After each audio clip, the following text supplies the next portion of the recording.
सद्गुरु, पराय स्त्री या पुरुष के साथ शारीरिक संबंध बनाना, जिसे व्यभिचार कहते हैं, इसके बारे में आपकी क्या राय है? इसका आध्यात्मिक स्तर पर क्या प्रभाव पड़ता है? If there is no love in your heart, you are anyway an adulteress. अगर आपके दिल में प्यार नहीं है तो आप व्यभिचारी ही हैं। अगर आपने ऐशो आराम के लिए खुद को जीवन के किसी पहलू के हवाले कर दिया है, जरूरी नहीं कि वो आदमी हो या औरत हो, दिल में प्यार के बिना अगर आप खुद को जीवन के किसी पहलू के हवाले कर देते हैं तो आप एक व्यभिचारी हैं, है ना?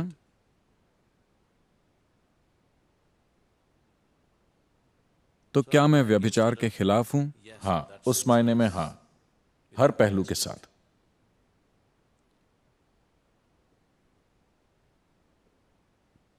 लेकिन अगर आप उस बारे में बात कर रहे हैं जिसे समाज व्यभिचार मानता है,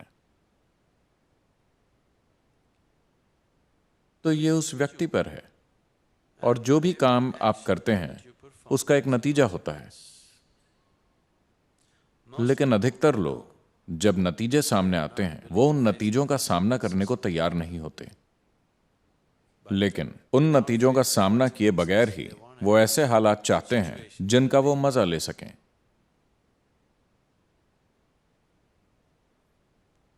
फिर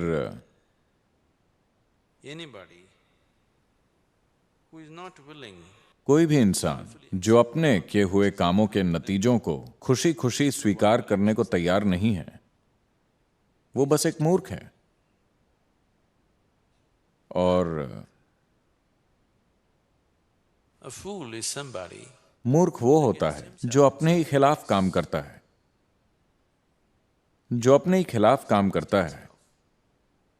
कोई भी इंसान जो खुद को अपने खिलाफ कर लेता है या कर लेती है, उनके बारे में हम क्या कहें? तो अपने कामों के जरिए अगर आप खुद को अपने खिलाफ कर रहे हैं, because you do things क्योंकि आप बिना सोचे चीजें करते हैं, आप चीजें चुनाव से नहीं कर रहे, आप चीजें बिना सोचे सिर्फ इसलिए कर रहे हैं क्योंकि आप अपने शरीर के या भावनाओं के एक पहलू के आगे झुक गए हैं, तब यह निश्चित रूप से ठीक नहीं है, क्योंकि आप अपने लिए तकलीफ पैदा करेंगे।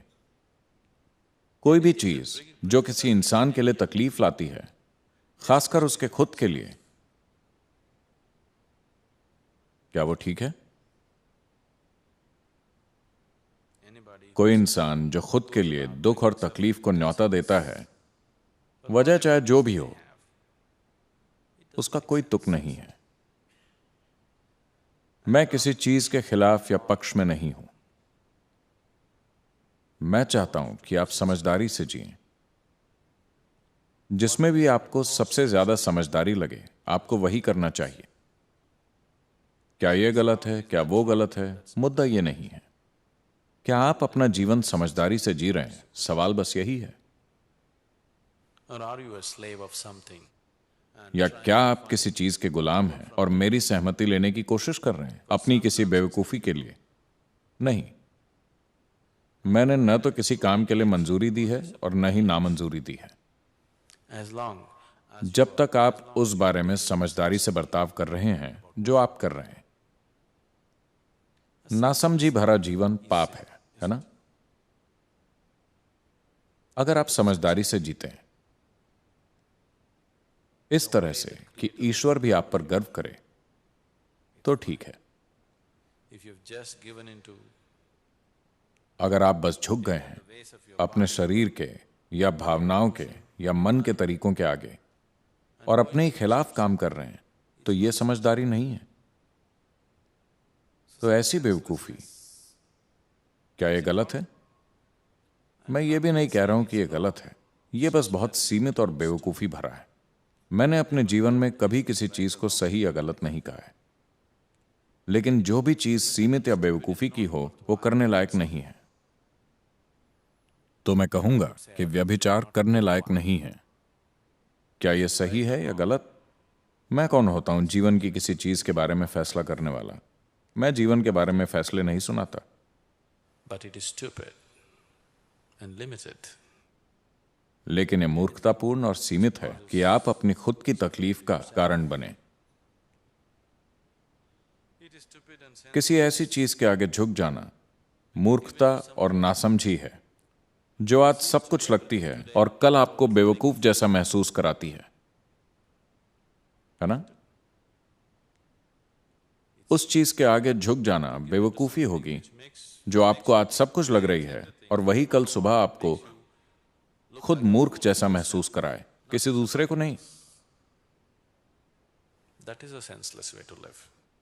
यह जीने का नासमझी भरा तरीका है। आपको इस तरह से जीना चाहिए, इतनी समझदारी से कि देवताओं को भी आपसे जलन होनी चाहिए। अगर आप इतनी समझदारी दिखाते हैं तब आपके जीवन में कुछ सही या गलत नहीं है। अगर आप में यह समझ नहीं है तो आपके जीवन में हर चीज गलत है।